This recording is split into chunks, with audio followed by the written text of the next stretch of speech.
সকাল সকাল পানি আসলো কোথা থেকে? ঘুমের ঘোরে কথাটা বললাম। আরেক বালতি পানি আনবো নাকি? দ্রুত শরীর থেকে কম্বলটা ফেলে দিলাম। এটা তুই কি করলি? আমারে প্রতিদিন সকালে গোসল না করালে কি তোর পেটের ভাত হজম হয় না? না হয় না। ভাইয়া ঘড়িতে তাকিয়ে দেখ, কয়টা বাজে? প্রায় 9টা। তোর কি কলেজে যেতে হবে না? কি 9টা বাজে? তুই আমারে আগে বলবি না? আরে গাধি, তাড়াতাড়ি সর, আমার আজ লেট হলে টাকলু আমারে মেরেই ফেলবে। দৌড়ে ফ্রেশ হয়ে রুমে চলে গেলাম। ভাইয়া টুয়ালেটা তো নিয়ে যা।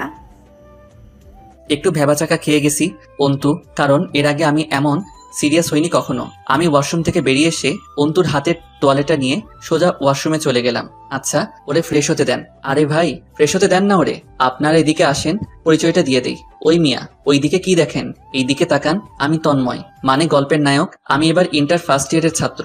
সকাল সকাল সিরিয়াস মোডে আছি, কারণ গতকাল ক্লাসে টাকলো মানে প্রিন্সিপাল আমারে ওয়ার্নিং দিছে, সময় মতো ক্লাসে না পেলে আমারে হালুয়া বানাবে। থাকার পরিচয় নিতে হবে না, গল্পটা শুনতে থাকেন এবার। ফ্রেশ রুম থেকে এসে দ্রুত তৈরি হয়ে নিলাম, কারণ দ্রুত ক্লাসে যেতে হবে। সিঁড়ি দিয়ে নিচে নামতেই দেখলাম সবাই নাস্তার টেবিলে নাস্তা করছে। তন্ময়, নাস্তা করে যা। না আম্মু, ক্যান্টিনে করে নিব। কিছু তো খেয়ে যা। বেঁচে থাকলে অনেক কিছু খেতে পারবো, এখন ক্লাসে যাই। আর কোনো কথা না বলে বাইক নিয়ে বেরিয়ে পড়লাম। কিছু দূর যেতেই বাইক বন্ধ হয়ে গেল। যা শালা, এখনই কি তোর নষ্ট হতে হলো? কথায় আছে না, ভাগ্য যদি মারে। না থাক, এরপরেটুকু বলবো না। এখন কি করি? বাইকটা রেখে একটা সিএনজি ধরে কলেজে এলাম। কলেজের গেট দিয়ে ঢুকতেই বুকের ভিতরে হার্টবিট চরম গতিতে উঠতে নামতে থাকলো। আল্লাহ তাআলার নাম আর সূরা ইউনুস পড়তে পড়তে ভিতরে ঢুকলাম। আমি সামনের দিকে তাকিয়ে হাঁটছি আর আশেপাশে লক্ষ্য করছি টাকলো মশাই কোথায়। হঠাৎ পিছন থেকে কেউ এসে জড়িয়ে ধরলো। ভয়ে সূরা ইউনুস জোরে জোরে উচ্চারণ করতেছি। মেয়ে কণ্ঠে বলতে লাগলো, প্লিজ আমাকে বাঁচান, ওরা আমার ইজ্জত নিতে চায়, প্লিজ বাঁচান। মেয়েটার কণ্ঠ শুনে দেখে প্রাণটা ফিরে এলো। এতক্ষণ বেচারা প্রাণটা উড়াউড়ি করতেছিল, তবুও কিছুটা ভয় আছে। এটা নামক ভূত হতে পারে। পিছনে ঘুরে তাকাতেই আমি হা করে তাকিয়ে রইলাম। মেয়েটি সাক্ষাৎ পরি, চোখ দুটোতে কাজল, ঠোঁটে হালকা লিপস্টিক। ড্রেস সম্পর্কে বলতে পারবো না, কারণ মেয়েদের ড্রেস সম্পর্কে তেমন ধারণা নেই, কিন্তু চোখে গান্ধীজি চশমা পড়েছে। যাই হোক, কানা তো কানাই। মেয়েটা আবার বলল, আমাকে বাঁচান ওদের হাত থেকে, প্লিজ। মেয়েটির কথা শুনে বাস্তবে ফিরলাম। সামনে তাকিয়ে দেখি কিছু ছেলে দৌড়ে আসতেছে। মেয়েটি আমার পিছনে লুকিয়ে গেল। কিছুক্ষণের মধ্যে ছেলেগুলো আমার সামনে এসে দাঁড়ালো।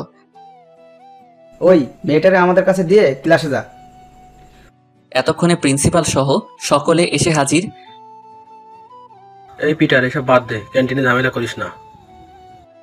পিটার নামের ছেলেটা প্রিন্সিপালের কলার ধরে বলল, তুই প্রিন্সিপালের মতো থাক, বেশি কথা বলতে আসিস না আমাদের মাঝে।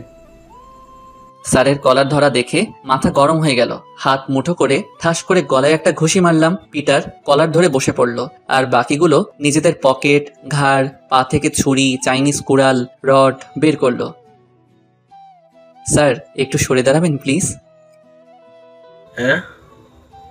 পিটারের সামনে বসে বললাম, দেখ ভাই, তোদের সাথে আমার কোনো ঝামেলা বা ঝগড়া নেই। তোদের প্রথম ভুল ওই মেয়েটাকে টিচ প্লাস রেপ করতে চাইছিস। দ্বিতীয় ভুল, স্যারের কলার ধরে উঁচু গলায় কথা বলেছিস। কথাটা বলতে বলতে একটা ছেলে ছুরি মারলো। আমি হাত দিয়ে আটকালাম। তারপর রাম ধোলাই শুরু হলো। একটা ছেলের ছুরি আমার হাতে এসে লাগলো। অনেকটা রক্ত পড়ছে। কে দেখে কার রক্ত? মাথা যখন গরম থাকবে, হওয়াটাও গরম থাকবে। সবগুলারে ঠাস করে মেরে শুইয়া দিলাম। তারপর কিছু না বলে আমি ক্যান্টিনে চলে গেলাম। ক্যান্টিন থেকে একটা মাম বোতলের পানি নিয়ে এক ঢোকে সবটুকু খেয়ে ফেললাম। তারপর স্যারের সামনে এসে, সরি স্যার, আপনার সামনে ওদের মারতে হলো। আসলে আপনাকে অপমান আর ওই মেয়ের ইজ্জত, এই দুটার কথা ভাবতেই মাথা গরম হয়ে গেছিল, তাই ওদেরকে মেরেছি। হঠাৎ কিছু বুঝে ওঠার আগে স্যার আমাকে জড়িয়ে ধরলো এবং আমার বন্ধু নামক হারামিগুলা এসে হাজির হলো। তন্ময়, তোর তো হাত কেটে গেছে, অনেকটা রক্ত পড়ছে। এই তামিম, ব্যান্ডেজ নিয়ে আয়। তামিম ব্যান্ডেজ নেওয়ার আগেই চশমাওয়ালি যা করলো তা দেখে পুরো ক্যান্টিনের ছেলে মেয়ে হা হয়ে গেল। মেয়েটা ওর ওড়না বুক থেকে নামিয়ে আমার হাতে বেঁধে দিল। দেখে বেশ অবাকই হলাম। আর অবাক হওয়ারই কথা, মেয়েটা যখন হাতটা বাঁধছিল ওর চুলগুলো সামনে এসে হাওয়াতে উঠছিল। দেখতে মায়াবী লাগছিল। ওর মুখের দিকে অনেকক্ষণ তাকিয়েছিলাম। পিছন থেকে রুমি ধাক্কা দেওয়াতে বাস্তবে ফিরলাম। রুমি ইশারা করে মেয়েটাকে দেখাচ্ছিল। আমি মুচকি হাসলাম। আপনার নাম কি? আমি অনামিকা। আপনি? তন্ময়। ছেলেগুলো আপনাকে অমনভাবে তাড়া করছিল কেন? আসলে আমি এই শহরের নতুন, গতকাল কলেজে ভর্তি হয়েছিলাম। আজ যখন ক্লাসে আসছিলাম ছেলেগুলো আমার পিছু নেয় এবং বিভিন্ন বাজে কমেন্ট করে। রাগের বশে একটা ছেলেকে থাপ্পড় মারি, আর তখনই তোমার বাসার লোকের খবর দাও।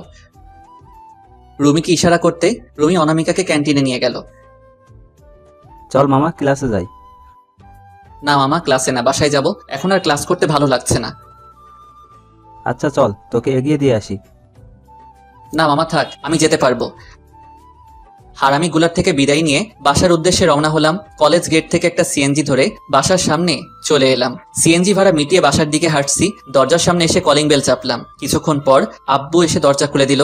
এইবার আমার খবর 12টা বাজাবে। আপনারা যা ভাবছেন সেটা না। তোর হাতে ওড়না বাঁধা কেন? না তেমন কিছু না। কিছু তো আছে, আমাকে দেখতে দে। আব্বু এক পর্যায়ে জোর করে ওড়নাটা খুললো। খোলার সাথে সাথে রক্ত পড়া শুরু করলো। তোর হাত কাটলো কি করে? ওই তন্ময় রাম্মু, ওগো শুনছো? ব্যান্ডেজ নিয়ে আসো। কি ব্যাপার আব্বু, আমারে কি আজ বাস খাওয়াবা? আর সাথে তুমিও খাইবা? নিশ্চিত আমি। তোর মজা করা বাদ দিবি কি? ব্যান্ডেজ কি করবা? আর তোমরা দুজনে ওখানে দাঁড়িয়ে কি করছো? তোমার ছেলের হাত কেটে গেছে। এবার তো বাস পুরোটাই দিলে আমারে। এখন তুমি খাওয়ার জন্য তৈরি থাকো।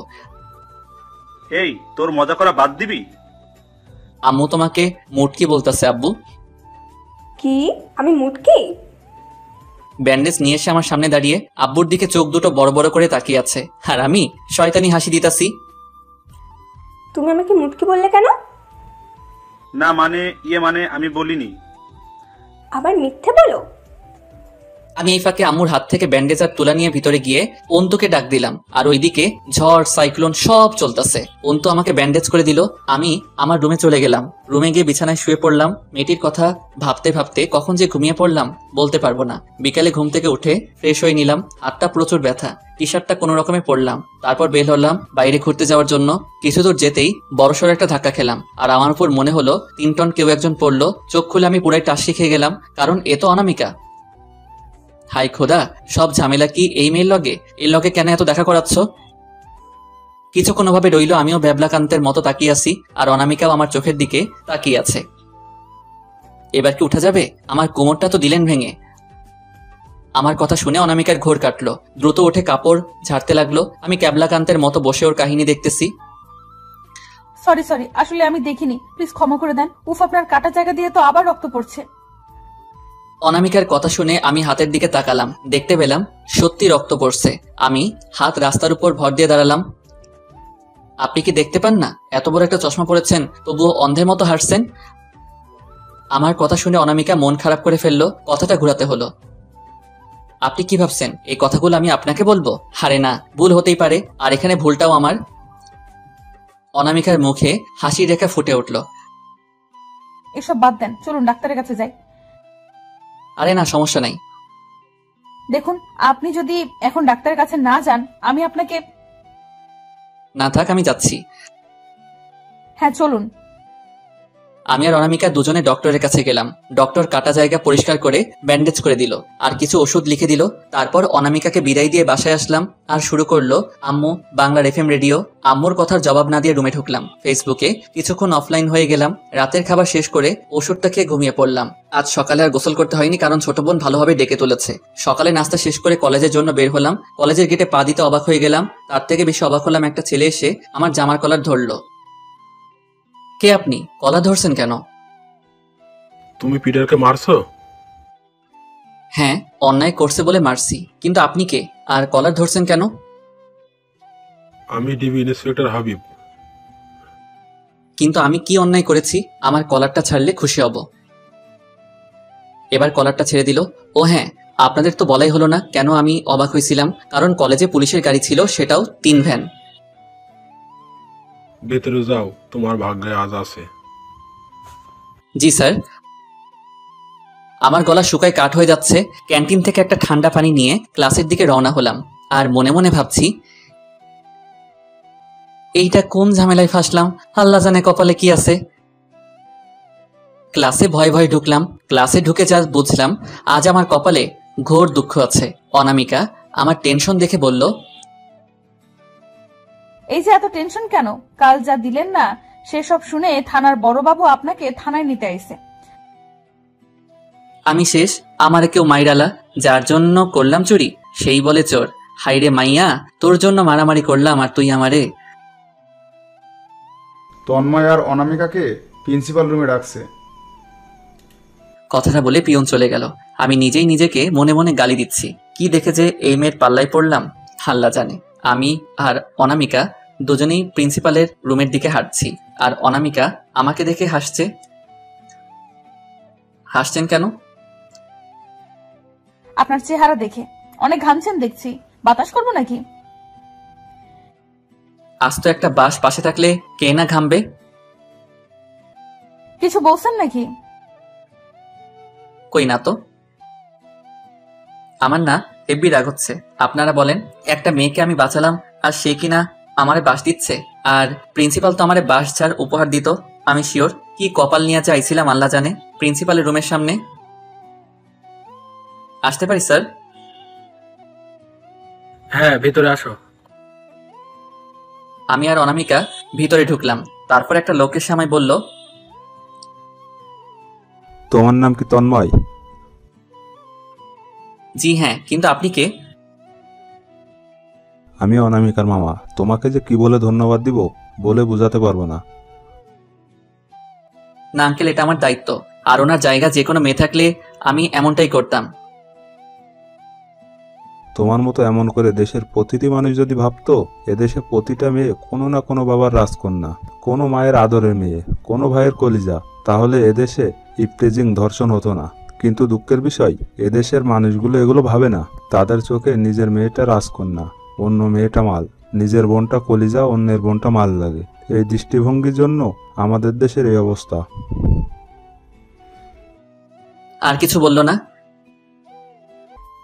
এবার বুঝতে পারলাম এনার পিছনে পুলিশ কেন। আপনারা বুঝতে পারছেন না তাই না? আমি বুঝিয়ে বলছি। আমার মনে হয় উনি কোনো রাজনৈতিক নেতা, তাই এত ভাষণ দিতেছে। অনামিকা, তন্ময়, তোমরা এখন আসতে পারো। জি স্যার। আমি অনামিকা স্যারের রুম থেকে চলে এলাম। উনি কে? আমার মামা। ও আচ্ছা, আপনি ক্লাসে যান।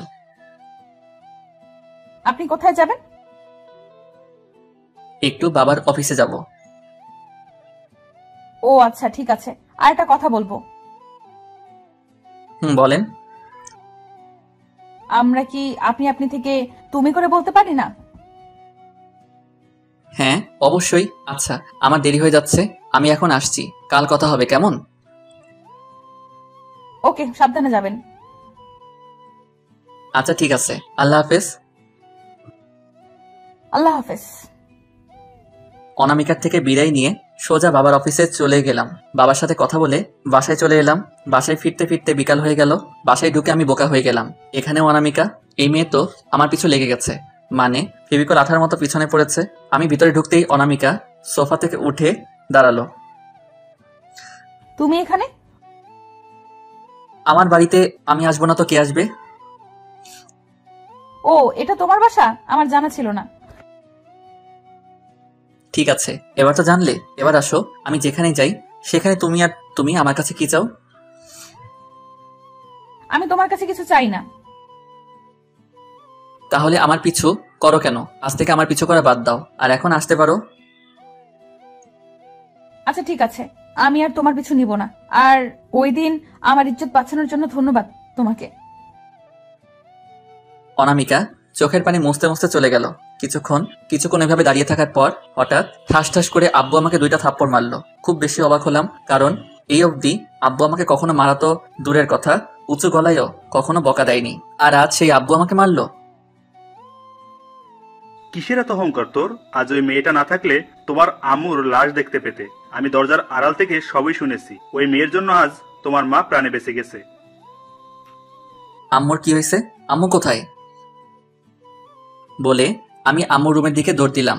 পা যেন হাঁটতে চায় না, দৌড়ে যেতে চায় না, বুকের ভিতর হাতুড়ি পিটাচ্ছে। আমার চোখে বৃষ্টিপাত হচ্ছে। আম্মুর রুমে যেতে আমি যেন নুয়ে পড়লাম। আম্মুর রুমে শুয়ে আছে, শরীরে স্যালাইন চলছে, মাথায় ব্যান্ডেজ করা। আম্মুর পাশে গিয়ে আম্মুর কপালে হাত রাখতেই আম্মু চোখ খুলল। আম্মু, এসব হলো কি করে? ওই মেয়েটা না থাকলে আজ আর আমাকে দেখতে পেতি না। আম্মু, এসব বলো না প্লিজ। ওর মতো একটা মেয়েকে আমার বৌমা করব। জানিস, মেয়েটা না অনেক ভালো। আম্মু, তুমি চুপ করো। এই অবস্থায় তোমাকে কথা বলতে হবে না। কথাটা বলে আমি দ্রুত বেরিয়ে পড়লাম। বাইকটা নিয়ে অনামিকাকে খুঁজতে লাগলাম, কিন্তু অনামিকার কোথাও খুঁজে পাচ্ছি না। পশ্চিম আকাশে সূর্য ডুবতে বসেছে। অনামিকাকে না পেয়ে আনমনে পুকুর পাড়ে বসে আছি। কিছুক্ষণ বসে থাকার পর পাশ থেকে কিছু ছেলে একটা মেয়ের উঁচু গলায় কথা শুনতে পেলাম। কণ্ঠটা মনে হলো অনামিকার। দ্রুত ওইখানে পৌঁছালাম। গিয়ে দেখি কিছু ছেলে অনামিকাকে বাজে ভাষায় টিজ করছে। কিছু না ভেবে অনামিকার পাশে দাঁড়ালাম। এই হালারপুত, তুই ক্যাডারে? তোর এখানে কাজ কি? আমাদের কাজ করতে দে, এখান থেকে কেটে পড়। ভাইয়া, মেয়েটাকে আমি নিতে এসেছি। আরে মজনু নাকি? তৃতীয় ছেলেটা অনামিকার কোমরের দিকে হাত বাড়ালো। আমি হাতটা ধরলাম। কি ভাই, আমি এখনো ওপেন করিনি। তাহলে খুব ভালো রে ভাই, আমি ওপেন করে দিই। কথাটা শুনে মাথায় রক্ত উঠে গেল। ছেলেটার এক হাত ধরে খুব জোরে বুকের পাশে একটা লাথি মারলাম। ছেলেটা বেশ অনেক দূরে পড়লো। একটার মারা দেখে আমি বাকি দুইটা পালালো। চলো। আমি যাব না। আমি তো তোমাকে পিছু করি, বিরক্ত করি। তাহলে তুমি কেন এসেছো? তুমি চলে যাও। সরি। কান ধরতে হবে না। যার জন্য বিরক্ত হও তার কাছে ক্ষমা চাইতে হবে না। অনামিকা কথাটা বলে হাঁটতে শুরু করলো। আমিও ওর পিছু পিছু হাঁটছি। সন্ধ্যা লেগে গেছে। রাস্তার পাশে হলুদ ল্যাম্পপোস্টের আলো জ্বলে উঠেছে। হালকা বাতাস বইছে। আমার পিছু নিচ্ছ কেন? না মানে এমনি। এমনি মানে কি? হ্যাঁ, আমার পিছু নিলে পা ভেঙে দিব। কথাটা শুনে আমি চলে এলাম, কারণ আমি ভালো করে বুঝতে পারলাম হেব্বি রেগে আছে। আপনারা কি ভাবছেন আমি বাসায় যাচ্ছি? আরে না, আমিও রাগ ভাঙানোর জন্য একটা জিনিস আনতে যাচ্ছি। দৌড়ে চলে গেলাম ফুলের দোকানে। ফুলের দোকানদারকে, মামা একটা গোলাপ ফুলের তোড়া দাও। দিচ্ছি মামা। কিছুক্ষণের মধ্যে ফুলের তোড়াটা বানিয়ে আমাকে দিল। মামা, কয়টা টাকা? মামা 500 টাকা। মানিব্যাগ থেকে টাকাটা বের করে দিয়ে আবারও দৌড়াতে শুরু করলাম। অনামিকাকে যেখানে রেখে চলে আসছিলাম, অনামিকা সেখানে দাঁড়িয়ে আছে। আমাকে দেখে হাঁটতে শুরু করলো। আমি দৌড়ে ওর সামনে দাঁড়ালাম। কি হয়েছে? সামনে দাঁড়ালে কেন? তোমাকে কিছু বলার আছে। কি বলবা বলো। তোমাকে যে ভালোবাসি কি করে যে বলি। কিছু বললে বলো, না বললে আমি চলে গেলাম। কি করব? বুকের ভিতর থাকা হার্টবিট বাড়তে শুরু করলো। যাই হোক, আমাকে তো বলতেই হবে, নাকি আমার হয়ে আপনারা বলে দিবেন?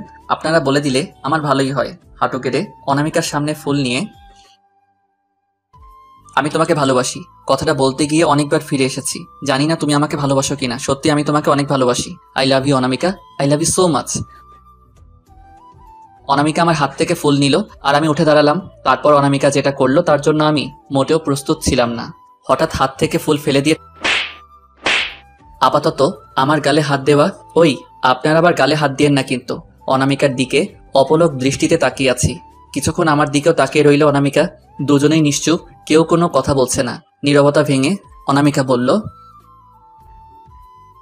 দেখো তন্ময়, আমি তোমাকে বন্ধু ভেবে এসেছি, কিন্তু তুমি এমনটা করবে আমার জানা ছিল না। তুমি আমার দুবার ইজ্জত রক্ষা করেছো, তাই তোমার প্রতি আমি কৃতজ্ঞ। তোমার আর আমার মাঝে সম্পর্ক হতে পারে না, তাই এসব ভুলে যাও। আমার মুখ থেকে একটা কথা বের হচ্ছে না। হাতে কি জোর মাইরি, গাল দুটো ব্যথা করে ফেলছে। কেমনে কথা কইতাম আপনারাই বলেন। অনামিকার কথা শুনে নিশ্চুপ মেরে গেলাম আর পিছন ঘুরে হাঁটতে থাকলাম। এতক্ষণ চোখের জলটা লুকাই রাখছিলাম, কিন্তু এখন আর পারছি না। হাঁটতে হাঁটতে বাসায় ফিরলাম। কলিং বেল চাপতেই বাবা দরজা খুলে দিল। এতক্ষণ কোথায় ছিলে?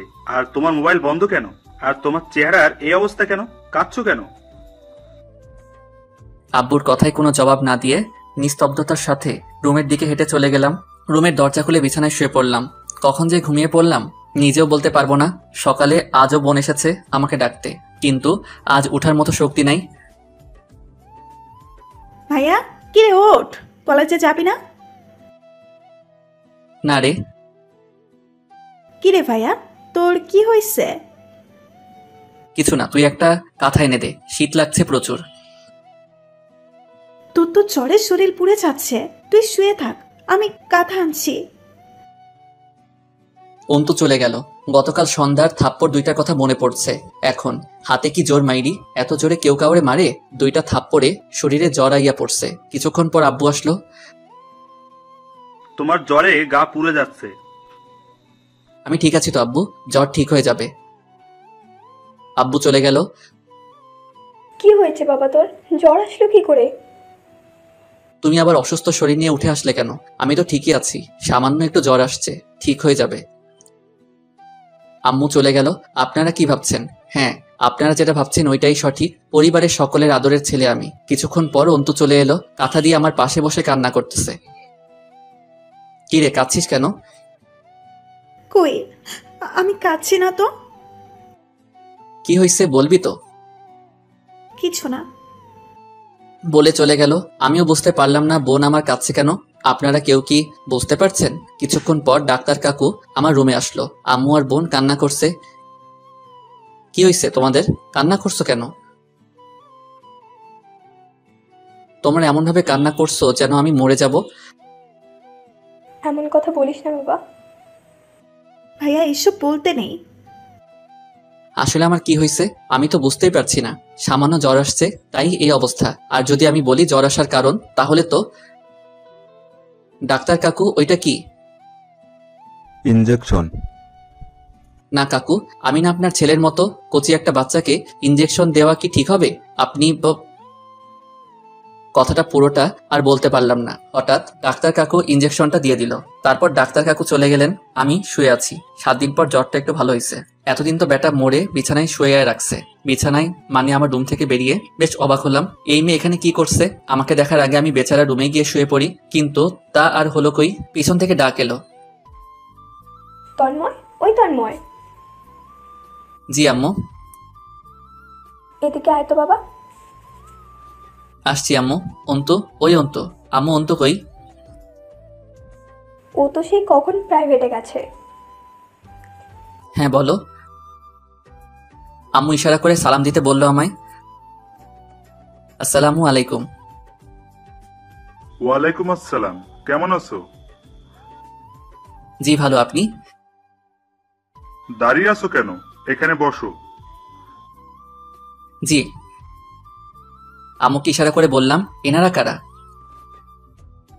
এনারা তোর মামা, আমাদের বাড়ির পাশেই এনাদের বাসা। আর এনারাই অনামিকার বাবা মা। তুই ওষুধ খেয়েছিস? অনামিকার দিকে তাকিয়ে বললাম, হ্যাঁ আম্মু। কেন, ওর কি হয়েছিল? এবার আম্মুকে বলতে না দিয়ে আমি বললাম, আর বইলেন না মামি, একটা কানা মানে চশমাওয়ালি মেয়ে 2 আগলে জোরে জোরে আদর করছিল। ওই মাইয়ার হাত তো নয় যেন হাতুড়ি, যার জন্য 7 দিন জ্বর এসেছিল।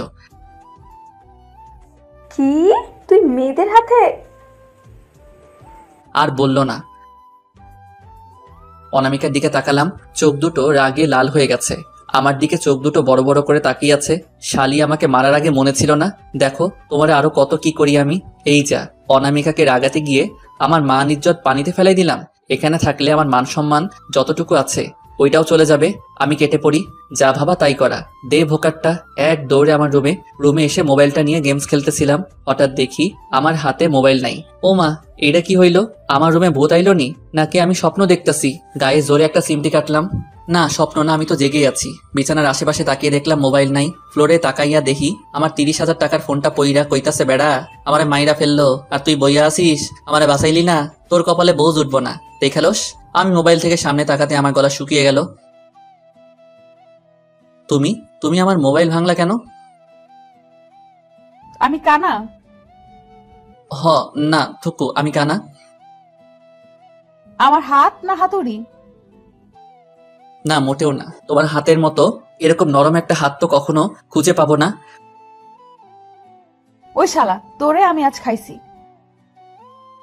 আমি তোমার সাথে আমার বোনের বিয়া দিব না। তোমার লগে বিয়া দিলে আমি মামা ডাক শুনতে পারবো না। আর তুমি কি রাক্ষসী যে আমাকে খাবা? তোরে আমি... ওই তোমার আম্মু ডাকতেছে।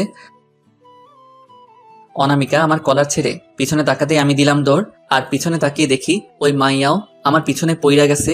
সিঁড়ি দিয়ে দৌড়ে নিচে নামলাম। অনামিকাও আমার পিছনে আসছে। পিছনে তাকাতেই দেখি অনামিকা পা স্লিপ কইরা পড়ে যেতে লাগছে। দে দৌড় গিয়া ওর কোমরটা পেঁচিয়ে ধরলাম। দুজনের চোখের দিকে তাকিয়ে আছি। অনেকক্ষণ এভাবে ছিলাম। আমি তো পুরাই স্বপ্নের রাজ্যে হারাই গেছি। হঠাৎ কারো কাশিতে আমার স্বপ্নের 12টা বেজে গেল। দ্রুত অনামিকাকে ছেড়ে দিলাম। ছেড়ে দিয়ে তাকাতেই দেখি অন্তু, আর এইদিকে একটা ধপাস করে শব্দ। নিচে তাকিয়ে দেখি অনামিকা মাটিতে শুয়ে আছে। দে লারা চিনি ছাড়া আমি এখন কি করি? আমি এক হাত বাড়িয়ে দিলাম। অনামিকা উঠে দাঁড়ালো আর ছোট বইন আমারে ভাষণ শোনানো শুরু করলো। শুনবেন নাকি? তাহলে শুনেন। তুই কখনো মানুষ হবি না, একটা বান্দর বান্দরই থেকে যাবি। ভাবি, তুমি ব্যথা পাওনি তো? অনামিকাকে উদ্দেশ্য করে বলে ওকে তুলে সোফায় বসালো। ভাবি। কেন, আমি কি কিছু ভুল বললাম? এমন ভাবে তাকিয়ে আছো, তোমরা যে আমি এলিয়েন। আমাকে উদ্দেশ্য করে? তুই এলিয়েন না, তবে শেওড়া গাছের সাক্ষাৎ পেতনি। কি বললি তুই? আরে বোন, আমি তোকে বলবো কেন? এখানে কি শুধু তুই আছিস? অন্য কেউ তো আছে। অনামিকার দিকে তাকিয়ে বললাম কথাটা। অনামিকা রাগী লুক নিয়ে উপরে চলে গেল। এভাবে বিকালটা পার করলাম। রাতে খাবার টেবিলে বসে তন্ময়, সেই কোন ছোট থাকতে আমাদের বাসায় গেছো, এখন তো আমাদের বাসায় যেতে পারো না, আমাদের পর ভাবো। না মামা, আর কিছুদিন পর আমার পরীক্ষা, তো পরীক্ষা শেষ করে যাবো ভাবছি। অনামিকার দিকে তাকিয়ে, মামু তুমি তো জানো না আমি কেন তোমাদের ওখানে যাব। তোমার মাইয়া তো আমার মনটা চুরি করে নিয়েছে, তাকে বউ করে ঘরে আনতে যাব। তুই সত্যি বলছিস? হ্যাঁ, কেন তোমার বিশ্বাস হয় না? তুই না যাওয়া অব্দি বিশ্বাস নেই। খাওয়া শেষ করে রুমে বসে আছি। হঠাৎ মনে হলো আমার রুমের দরজা খোলা আছে, তাই দরজা বন্ধ করতে গেলাম। হঠাৎই দেখি মা, মামা, মামি আর অনামিকা এইদিকে আসতেছে। ওদের দেখে একটা শয়তানি বুদ্ধি মাথায় এলো। দরজা আটকায় না দিয়ে পর্দার আড়ালে লুকিয়ে রইলাম। আম্মুরা সামনের দিকে চলে গেল আর আমি এই সুযোগে অনামিকার হাত ধরে আমার রুমে আনলাম। এই সুন্দরী, তোমার হাতে অনেক শক্তি আছে, সত্যি বলছি। আর 2টা থাপ্পড় মারলে আমাকে আর খুঁজে পাওয়া যেত না। এসব কি করছো? আমাকে ছাড়ো, না হলে আমি চিৎকার করব। তা করো না, নিষেধ করছে কে? সুন্দরী, আমি যে তোমাকে ভালোবেসে ফেলছি। আমাকে ছাড়ো। এই রোমান্স বিয়ের পরেও করা যাবে, আপাতত ভাবি মানে আপুটারে ছাড়, আম্মু ডাকতেছে। অন্তুর কথা শুনে তাড়াতাড়ি অনামিকাকে ছেড়ে ভদ্র ছেলের মতো বিছানায় বসে রইলাম। অনামিকা চলে গেল। কিছুক্ষণ পর অন্তু আমার রুমে আসলো। ভাইয়া, একটা কথা বলবো? বল। ভাবির সাথে তোকে হেপি মানাবে। পাকনামি বন্ধ কর, আর আমার একটা কাজ করে দিবি? দিতে পারি, তবে একটা শর্ত আছে। এখানেও শর্ত? কোথায় বড় ভাইয়ের কাজে হেল্প করবি তা না শর্ত দিতেছিস? বাহ, ভালো তো। তোর মতো বোন প্রতিটা ঘরে ঘরে একটা করে বোন হওয়া দরকার। এই বকবকরা, শর্তে রাজি থাকলে কাজ করে দিব, না হলে আমি গেলাম।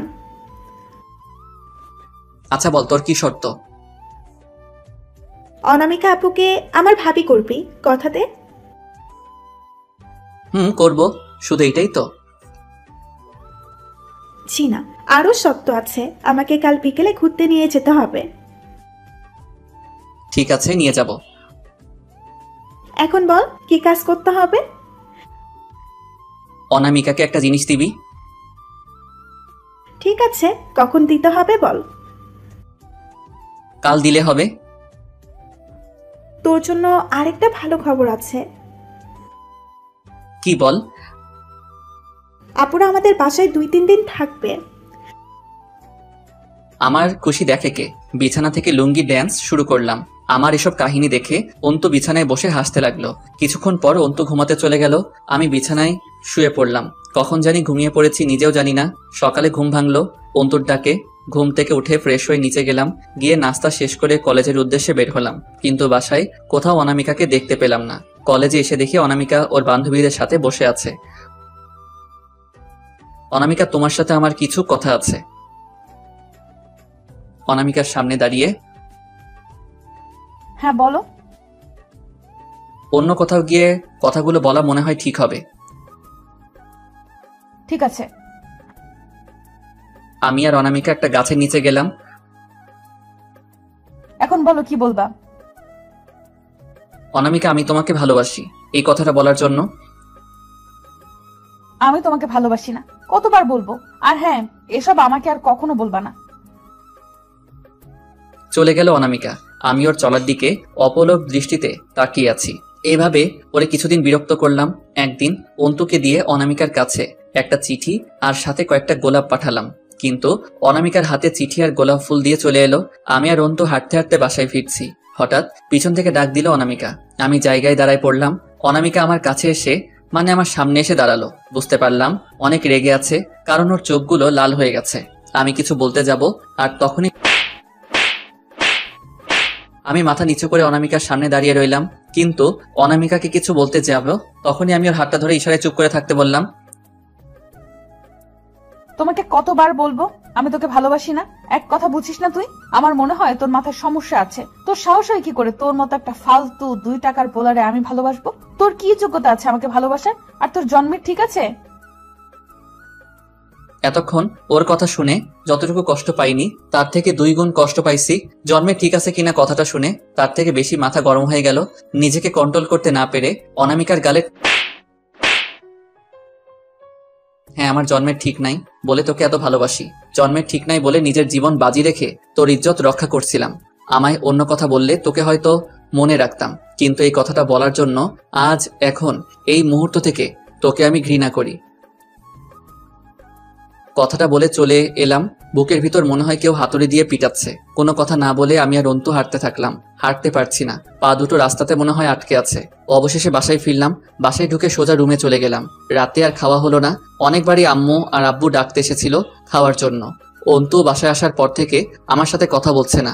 বিছানায় শুয়ে মাথার উপরে ঘোরা ফ্যানের দিকে তাকিয়ে আছি আর অনামিকার কথাগুলো ভাবছি। আমি তো ওর অনেক বিরক্ত করলাম, আর না, আজ থেকে ওকে আর বিরক্ত করব না। কথাগুলো ভাবতে ভাবতে 2 চোখের কোণে পানি চলে এলো। কখন যে ঘুমিয়ে গেলাম বলতে পারবো না। সকালে হঠাৎই ঘুম ভেঙে গেল। আজ আর অন্তু আমাকে ঘুম থেকে ডাকেনি। ভেবে অনেকটা অবাক হলাম। ঘড়িতে তাকিয়ে দেখে 11টা বাজে। ফ্রেশ হয়ে নিচে গেলাম। নিচে গিয়ে যা দেখলাম তা দেখে মাথা গরম হয়ে গেল। সকাল সকাল এই মেয়ে এখানে কেন? আমি নিচে না নেমে আমার রুমে গিয়ে তৈরি হয়ে নিলাম। তারপর নিচে নামলাম। কই যাচ্ছিস? এই তো আড্ডা দিতে। তোকে আড্ডা দিতে যেতে হবে না, এখন তোর নানুদের বাসায় চল। আমি যাব না, তুমি চলে যাও। কি বললি? আবার বল। ঠিক আছে, এত রাগ করতে হবে না, আমি যাব। অন্তু কোথায়? ও ছাদে গিয়েছে। আম্মুর সাথে কথা বলে ছাদে চলে এলাম। অনামিকার দিকে তাকাইনি একবারও। এটা দেখে অনামিকা নিশ্চয়ই খুশি যে আমি তাকে বিরক্ত করা ছেড়ে দিয়েছি। আমি ছাদে চলে গেলাম। ছাদে গিয়ে দেখে অন্তু দোলনায় দোল খাচ্ছে। আমাকে দেখে উঠে চলে আসতেছে। এই অন্তু, কোথায় যাচ্ছিস? ছাড়ো, আমি নিচে যাব। তোর সাথে আমার কিছু কথা আছে, এদিকে আয়। অন্তুকে নিয়ে দোলনায় বসালাম। বলো, কি বলবা? কি হয়েছে তোর? আমার সাথে কথা বলছিস না কেন? দেখো ভাইয়া, অনামিকা আপু তোমার সাথে এতটা খারাপ ব্যবহার করলেও তারপরেও আমি তোমাকে কিছু বলিনি। তুমি তার জন্য সারাদিন খাওনি, তুমি সারাক্ষণ কান্না করছো, তবুও আমি কিচ্ছু বলিনি। শুধু তোমাকে একটা কথাই বলবো, যাকে এতটা ভালোবাসো সে যেহেতু তোমাকে ভালোবাসে না, তুমি তাকে কেন ভুলে যাচ্ছ না? দেখ বোন, আমিও চেষ্টা করছি অনামিকাকে ভুলে যেতে। অনামিকা যেহেতু আমাকে চায় না, তাহলে আমি মনে রেখে কি করব? কিন্তু আমি যে পারছি না। যতবারই ভুলতে যাব ততবারই ওর কথা মনে পড়ে ওর মায়াবী চেহারাটা। আমি কি করব বল? নিজের অজান্তে চোখের কোণে জল চলে এলো।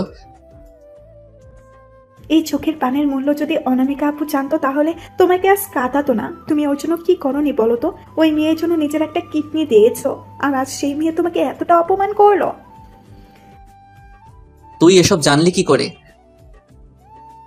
আমি সেদিন আমার বান্ধবীকে দেখতে হসপিটালে গেছিলাম, গিয়ে দেখি তুমি ডাক্তারের হাতে পায়ে ধরে মেয়েটার কিডনি দিতে চাচ্ছ। পরে তুমি চলে যাওয়ার পর আমি ডাক্তারের সাথে কথা বলে জানতে পারি সেই মেয়েটার কেউ না, সেই মেয়েটা অনামিকা। আমার কসম লাগে বোন, এই কথা আমি আর তুই ছাড়া যেন আর কেউ না জানে। অন্তুর হাত আমার মাথায় হাত রেখে, আজ আমি তোমার মাথায় হাত রেখে কথা ঠিকই দিচ্ছি, কিন্তু মনে রেখো একদিন ঠিকই এই কথাগুলো সবার সামনে আর কাউকে না বললেও দেমাগিনী অনামিকাকে বলবো। কথাটা বলে অন্তু চলে গেল। অন্তু বোন, আমার একটাবার কথাটা তো শোন। অন্তু আমার কোনো কথা না শুনে চলে গেল। আজ চিৎকার করে বলতে ইচ্ছা করছে, আমার সাথে এমন করছো খোদা, চাইলেও চিৎকার করতে পারছি না। দু চোখ বেয়ে নদী বইছে, আর আমি বসে আছি দোলনায়। ও হ্যাঁ, আপনাদের একটু ফ্ল্যাশব্যাক থেকে ঘুরিয়ে আনি। আপনারা যাবেন তো? তাহলে চলুন। সেদিন ছিল আমার জীবনের একটা সব থেকে ভালো লাগার দিন। আপনারা নিশ্চয়ই জানেন, অনামিকার 2টা থাপ্পড়ে আমার 7 দিন জ্বর এসে গেছিল। ওই দিন যখন আমি বাসায় আসি তখন প্রায় রাত্রি 11টা বাজে। একাকী বেলকনিতে বসে আছি, মনের মাঝে একটা কথাই ভাসছে, অনামিকা আর অনামিকা। ভাবনার বিচ্ছেদ ঘটিয়ে দিল একটা কল। মোবাইলটা হাতে নিতেই দেখলাম রফিকের নাম্বার। কলটা পিক করলাম, তার আগে চোখ দিয়ে বেয়ে পড়া বৃষ্টির পানি মুছে নিলাম। কই তুই? বাসায়। কেন, কি হয়েছে? দোস্ত, দ্রুত হাসপাতালে চলে আয়। কেন, কি হয়েছে? কিছু জানতে চাস না? দ্রুত হাসপাতালে চলে আয়। বলে ফোনটা কেটে দিল। আমার মাথায় কাজ করছে না, অনেক টেনশনে পড়ে গেলাম। দ্রুত বাসা থেকে বের হলাম। রাস্তায় বের হয়ে সিএনজি নিয়ে সোজা হাসপাতালের দিকে রওনা হলাম। হাসপাতালে পৌঁছে সিএনজির টাকা দিয়ে বিদায় করলাম। সামনের দিকে পা বাড়াচ্ছি, কিন্তু আমার পা যেন মাটিতে থেকে উঠছে না। অনেক কষ্ট করে পা চালাচ্ছি, কিছুতেই পা দুটো দ্রুত হাঁটতে পারছে না। আজ মনে হয় পা দুটোকে মাটি গ্রাস করে ফেলবে। 2 মিনিটের পথ মনে হচ্ছে 2 বছর ধরে হাঁটছি। অনেক ক্লান্ত, অনেক কষ্ট করে অবশেষে রফিকের কাছে পৌঁছালাম। আমার শরীর পুরো ঘেমে গেছে, আমি পুরাই গোসল করে ফেলছি। রফিক, কি হয়েছে? এখানে আসতে বললি কেন? রফিকের সামনে দাঁড়িয়ে, তুই চুপ কেন? কি হয়েছে বল। রফিক আমাকে কিছু না বলে হাত ধরে ডক্টরের রুমে নিয়ে গেল। কাকা, আপনি ওরে বলেন অনামিকার কথা। অনামিকা? অনামিকা কি হয়েছে? রফিক বল প্লিজ। দেখো, ওর 2টা কিডনি নষ্ট হয়ে গেছে। কথাটা শুনে আমার মাথায় আকাশ ভেঙে পড়ল। একটা কিডনি হলে ওকে বাঁচানো যাবে। ডাক্তার, কিডনি আমি দিব, তবে একটা কথা রাখবেন আমার। হ্যাঁ বলো। আমি ওকে কিডনি দিব, এ কথা আপনি, আমি আর রফিক ছাড়া অন্য কেউ যেন না জানে, প্লিজ। অনেক ভাবার পর বলল, আচ্ছা ঠিক আছে, কাল 12টা বাজে হাসপাতালে চলে এসো, কাল অপারেশন হবে। এটাই ছিল ফ্ল্যাশব্যাক। এবার বর্তমানে আসেন। আমি দোলনায় বসে সেই দিনের রাতের কথা ভাবছিলাম। কখন যে বৃষ্টি পড়ছে খেয়াল করিনি। হঠাৎ মাথার উপর বৃষ্টি পড়া বন্ধ হয়ে গেল। মাথা উঁচু করে দেখি আম্মু আমার মাথার উপর ছাতা ধরে রেখেছে। আম্মুর চোখে পানি। আম্মু, তুমি কাঁদছো কেন? তুই এতটা বড় হয়ে গেছিস যে একবার ওই কাজটা করার আগে আমাদের কথা ভাবলি না? আর যদি তোর কিছু হতো আমরা কি নিয়ে বাঁচতাম বাবা? আম্মু, তুমি কেঁদো না। আর জীবন বাঁচানো ফরজ। আমার একটা অঙ্গ দিয়ে যদি কেউ পৃথিবীর আলো দেখতে পায় তাহলে তো আমি আরো খুশি। তুই অনামিকাকে বিয়ে করতে চাস? চল, আজই তোদের বিয়ে দিব আমি। না আম্মু, ও তো আমায় ভালোবাসে না। তাহলে কারো ইচ্ছার বিরুদ্ধে এসব করা ঠিক হবে না। আম্মু, এই কথাগুলো আব্বুকে বলো না, আব্বু অনেক কষ্ট পাবে। প্লিজ আম্মু, আব্বুকে এসব বইলো না। আম্মু আর আমি ভিতরে চলে গেলাম। তারপর সিঁড়ি দিয়ে নিচে নামছি। বা পাশে ব্যথা অনুভব করছি। নিচে নামতেই আমি অবাক। আরে নানু ভাই, তুমি? কেমন আছো নানু ভাই? ভালো, তুমি কেমন আছো? ভালো।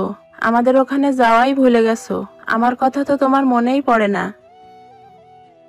আরে নানু, তোমার কথা মনে রাখবো না তো কার কথা মনে রাখবো? 5টা না 10টা না একটা মাত্র জান তুমি আমার, আর তোমাকে কি করে ভুলে যাবো বলো? এই বউকে তো দেখতেই যাও না। আচ্ছা নানু, একটা কথা বলো তো। বলো। তোমার কোথায় চক্কর চলছে? দিনে দিনে এত সুন্দর কিউট কি করে হচ্ছে? প্রেম করছো নাকি? আমার এত সুন্দর একটা প্রেমিক থাকলে তো সুন্দর আর কিউট হবই। আমাদের কথা শুনে সবাই হাসাহাসি করছে, কিন্তু আমার কথা বলতে কষ্ট হচ্ছে। অপারেশনের জায়গাটা এখনো ভালো করে সেরে ওঠেনি। আম্মু টাওয়েলটা নিয়ে আমার মাথাটা মুছে দিল। যা উপরে গিয়ে কাপড় চেঞ্জ করে আয়, খেতে বসবি। ঠিক আছে।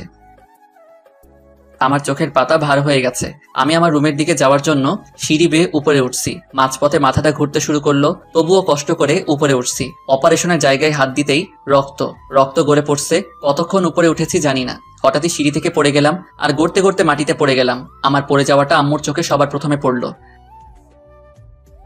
তন্ময়! সবাই একে একে আমায় দেখি আম্মু এসে আমার অপারেশনের জায়গায় হাত দিল। আমি আম্মুর কোলে মাথা রাখলাম, মাথাটা ঘুরছে, চোখ দুটো ঝাপসা হয়ে আসছে, হাত পা অবশ হয়ে আসছে। কিছু বলতে যাব তার আগে চোখ বন্ধ হয়ে গেল। চোখ খুলে দেখি আমি হাসপাতালের বেডে শুয়ে আছি। আশেপাশে কেউ নাই। কিছু সময় পর আমার পাশে লোকজন ভরে গেল। সবাইকেই দেখছি, কিন্তু অনামিকাকে কোথাও দেখতে পেলাম না। আর আমিও ভুলে যাই অনামিকা তো আমাকে ভালোবাসে না। শুধু শুধু ওর কথা ভাবছি আমি। এখন কেমন লাগছে বাবা? আম্মু, আমি তো ঠিকই আছি, এতে কাদার কি আছে? অনামিকা, এদিকে আয় মা। দেখলাম অনামিকা সবার শেষে দাঁড়িয়ে আছে।